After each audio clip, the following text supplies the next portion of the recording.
안녕하십니까, 신중규 목사입니다. 신중규 목사와 함께하는 잠언 48강. 오늘 우리에게 주시는 말씀은 잠언 10장 22절에서 23절의 말씀입니다. 여호와께서 주시는 복은 사람을 보호하게 하고 근심을 겸하여 주지 아니하시느니라. 미련한 자는 행악으로 낙을 삼는 것 같이 명철한 자는 지혜로 낙을 삼느니라. 오늘 이 말씀으로 하늘을 통과한 물질의 복이다라고 하는 제목으로 여러분들과 함께 말씀의 은혜를 받고자 합니다. 여러분, 오늘 첫 번째 메시지는 부는 여호와의 복이다라고 하는 사실을 가르쳐주고 있습니다. 여러분, 이것은 인간이 수고함으로 더해지는 그런 영역이 아닙니다. 이것은 세상에 대해서 악착같이 달라붙어서 얻게 되는 것이 아닙니다. 여호와의 복에 의한 것이다라고 볼 수가 있는 것입니다. 그리고 여호와의 복이라고 하는 것은 이 근심을 겸하여 주지 않는다라고 그렇게 말합니다. 즉, 재물을 얻는 데나 지키는 데에 불안과 걱정이 없는 것입니다. 그럼 이것이 하나님의 사랑으로부터 요래하는 것은 하나님의 은혜를 그 길동무로 동반하고 온다라고 하는 사실입니다. 솔로몬은 여러분 4절에서 손이 부지런한 자는 부하게 된다라고 그렇게 하였습니다. 그래서 이 부의 방법으로 근면을 이렇게 내세웠는데, 부지런함을 내세웠는데, 오늘 본문에서는 부자가 되는 것을 여호와의 복이다, 복의 결과로 그렇게 돌리고 있는 것입니다. 그러나 여러분, 바로 그 복이라고 하는 것은 부지런한 자의 손 위에 임하는 것이다 라고 하는 것입니다. 여러분, 이것은 영적인 재산에 있어서도 마찬가지 않겠습니까? 여러분, 신령한 부를 획득함에 있어서 부지런해야 할 것은 우리의 의무이지만은, 우리가 획득하는 것은 모든 영광은 하나님의 복과 하나님의 은혜에 돌려드리지 않으면 안 된다는 사실을 우리는 신명기를 통해서 발견하게. 자, 오늘 본문을 통해서 두 번째 우리가 상고할 것은 미련한 23절을 중심으로 미련한 자와 명철한 자의 낙에 대한 메시지입니다. 미련한 자는 행악으로 낙을 삼는다 라고 하는 것은, 미련한 자에게는 악을 행하는 일이 웃음처럼 자연스럽고 즐겁다는 뜻이겠죠. 그러나 여기서 행악으로 낙을 삼는다라고 할 때 이 낙이라고 하는 것은 여러분 구약의 이삭, 즉 여러분 웃음, 기쁨이라고 하는 그런 뜻에서 비롯된 단어입니다. 곧 악은 그의 기쁨이요 애인이며 그 스스로 즐거워하는 대상이라고 하는 것입니다. 반면에 여러분, 현명한 지혜가 등장하는데 명철한 자는 지혜로 낙을 삼는다 라고 말씀하시죠. 명철한 사람은 지혜를 즐거워하는 것은, 그래서 단지 추상적인 지혜를 지적으로 즐기는 것이 아니라 지혜로운 행동과 삶을 실천하는 것을 좋아한다는 그런 뜻입니다. 여러분, 지혜는 자신의 훌륭함에 대한 증거를 휴대하고 다니는 것입니다. 그래서 여러분, 그 지혜는 자신의 지혜로움을 저절로 나타내고 있으며 이것만 해도 충분한 찬사가 되는 것입니다. 이 말은 그의 악을 행하지 않을 만큼 지혜로우며, 그가 설상 잘못하고 허물을 저지른다 해도 그 일을 장난으로 생각하지 않을 정도로 그는 지혜롭다라고 하는 그런 칭찬이 되는 것입니다. 자, 오늘 이 말씀으로 세 가지로 적용을 해보겠습니다. 첫째는 우리가 수고한 손 위에 주의 복이 부어지도록 기도하자라고 하는 것입니다. 여러분, 기독교 신앙은 청빈한 삶을 추구하는 듯한 모습도 갖고 있지만은, 성경은 물질의 부를 복으로 하나님이 주신다라고 하는 것을 여러분 절대로 배제해서는 안 되는 것입니다. 여러분, 산상수훈에서 심령이 가난하기를 바라지만은 물질이 가난해야 하는 것을 강조하지는 않습니다. 앞선 우리가 보았던 10장 4절에 손을 부지런히 그렇게 놀리는 자는 부하게 된다라고 하는 것처럼, 열심으로 일하고 부지런히 사는 것은 여러분 우리가 가져야 될 삶의 의무인 것이죠. 그런데 이런 우리가 수고하고 애쓴 것에 하나님이 복을 주셔서 그 물질이 부하면은 더욱 좋은 것 아니겠습니까? 여러분 열심히 했는데 가난하게 되는 것도 물론 하나님의 뜻이겠지만은 구해서 그 물질로 귀한 곳에 하나님의 나라를 위해서 그런 사용할 성도가 되는 것, 이건 하나님이 물질의 복도 뭐 이를 위해서 주시는 것 아니겠습니까?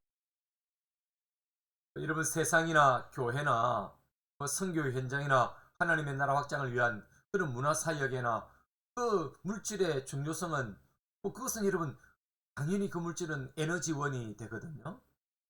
이렇게 하나님은 물질이 필요한 곳에 자신을 대신하여 헌신하고 또 기부하는 그런 손발이 되도록 하나님이 우리에게 복을 주셨다라고 하는 사실, 이렇게 복을 주신다는 사실을 우리는 기억할 필요가 있는 것입니다. 여러분, 우리의 수고한 손 위에 하나님의 복이, 그리고 그 복은 누군가를 위해서 흘려보내는 복이 되도록 우리는 해야 할 것입니다. 부자의 국가는 자신을 위해서 쌓아두라는 그런 의미가 아닙니다.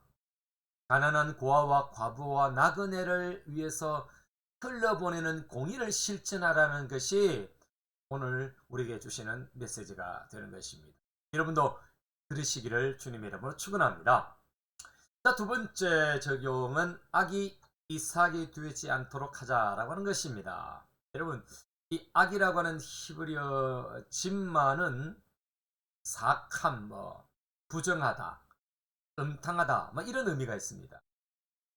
여러분, 이런 악을 행하는 것을 낙을 삼는다 라고 하는 것은 마치 여러분 마약이나 대마초를 즐기다가 영육이 죽어가는 것과 같은 처참한 결과를 낳게 되는 것입니다. 여러분, 우선은 달콤하고 희안의 세계로 나를 인도하는 것 같아도 여러분 그것은 결국은 죽음의 기쁨인 것입니다. 여러분, 이삭, 우리의 기쁨이 주 안에서 이루어지는 것은 신령한 이삭이지만은 잠시의 육체적 만족과 쾌락을 즐기는 그런 이삭은 여러분 그것은 죽음을 맞이하고 불행을 맞이하는 것입니다. 저의 이제 지인이 되는 그 강성기 목사님 운영하는 사랑샘 공동체 있는데요. 거기는 알코올 중독에 빠진 분들을 치료하는 재활하는 곳입니다. 여러분 세상에 술독을 뽑아내는 그런 그 술의 독을 뽑아내는 사역을 강 목사님 하고 계시는데요. 와, 정말 그 사역이 쉽지 않다라는 겁니다. 여러분 사악함에 깊이 빠지면은 그 알코올의 중독에 깊이 빠지면은 시간이 꽤 걸린다는 거예요. 하루아침에 그걸 술을 끊고 빠져나오기 어렵다는 겁니다. 여러분 우리가 사악함에 깊이 빠지면은요 빠져나오는 시간이 그만큼 또 걸리는 것입니다. 여러분 악에서 정상으로 돌아오려면은 빠진 그리만큼 타락한 그리만큼 돌아와야 할 때가 있는 것입니다. 여러분 이 일에 성령님의 역사가 없으면요 인간적으로는 무척 어렵다는 사실을 우리 간성기 모사님을 통해서 많이 듣게 됩니다. 자, 세 번째는 여러분 지혜가 삶의 동행자로 섬이 있게 하자라고 하는 겁니다. 여러분 요즘 가끔 느끼고 있는 것 중에 하나가 이 주님보다도 스마트폰이 더 가까이 있는 것은 아닌지 하는 그런 생각이 들 때가 많습니다. 우리가 어딜 가도 주님을 찾고 어딜 가도 주와 동행하고 어딜 가도 주님을 생각하는 그것이 그리스도인이 가져야 될 자세 아니겠습니까? 그런데 요즘 다 어딜 가도 휴대폰 아닙니까? 지하철 안에도 휴대폰, 버스 안에서도 휴대폰, 길을 가도 휴대폰. 그래서 길을 가다가 휴대폰 보다가 넘어지는 사람도 있고 그렇지 않습니까? 그래서 요즘에 횡단보도에 그 횡단보도 그 등이 신호등이 여러분 그 발 밑에 있는 이유가 핸드폰을 보기 때문에 그렇다는 거예요. 여러분 어딜 가도 챙기는 것이 그 필수품이 핸드폰 아니겠습니까? 우리가 순간순간 핸드폰을 그 스마트폰을 쳐다보지 않고는 안 될 정도로 우리 사회가 그렇게 중독이 되어 있는 것입니다. 여러분 그 스마트폰에 네이버, 다음, 구글 이런 검색을 보면 아주 유용한 그런 것이 있죠. 그래서 뭐 거기에 아이콘을 클릭이 되면은 얼마나 많은 정보를 얻게 됩니까? 마찬가지로 여러분, 우리가 참 이렇게 예수 그리스도에게 예수 그리스도를 따라가고 예수 그리스도 안에서 예수 그리스도를 통해서 하늘의 것을 검색하는 그런 삶이 되어야 됩니다.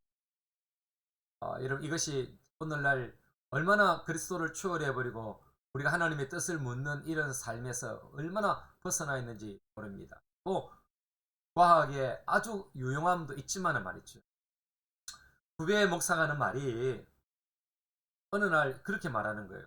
제가 이거를 좀 알았으면 좋겠다 이러니까 형님에게 물어보겠습니다. 그러면서 네이버를 검색하더라고요.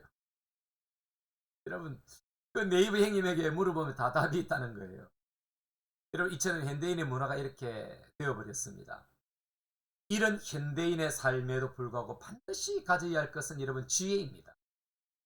하늘에서 내려오는 지혜, 말씀을 통한 지혜, 성령님을 통해서 주는 지혜가 내 삶의 동행자로 기쁨이 되어져야 하는 것입니다. 우리가 네이버 검색하고 다음 검색하고 뭐 이런 검색 기능도 있지만은 이런 우리가 날마다 검색하고 날마다 우리가 의지해야 되는 것은 바로 하늘의 지혜를 저처럼 클릭하고 눌러야 되는 것입니다.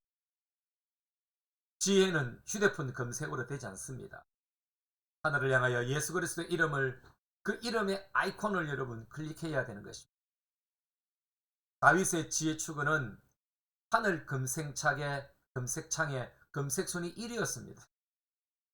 그는 항상 하나님께 묻고 지혜를 구했습니다. 여러분, 우리가 네이버나 있는 게 보면 검색을 많이 하면 검색 1위가 되거든요. 여러분, 세상적으로 이슈가 되는 그런 거 검색에 1위가 올라갑니다. 여러분, 다윗에게 검색 1위가 뭔지 아십니까?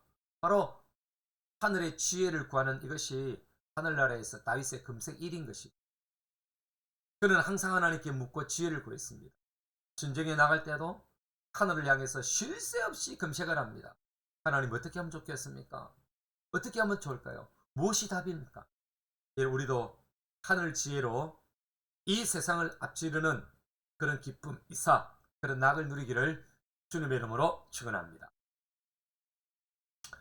우리가 마지막으로 이런 기도를 드려봅니다. 주여, 우리가 땀 흘리고 수고한 흔적과 손 위에 부의 복을 내려주소서. 우리가 가진 것으로 누군가의 생명과 기쁨이 되고 위로가 되도록 물질의 복을 주소서.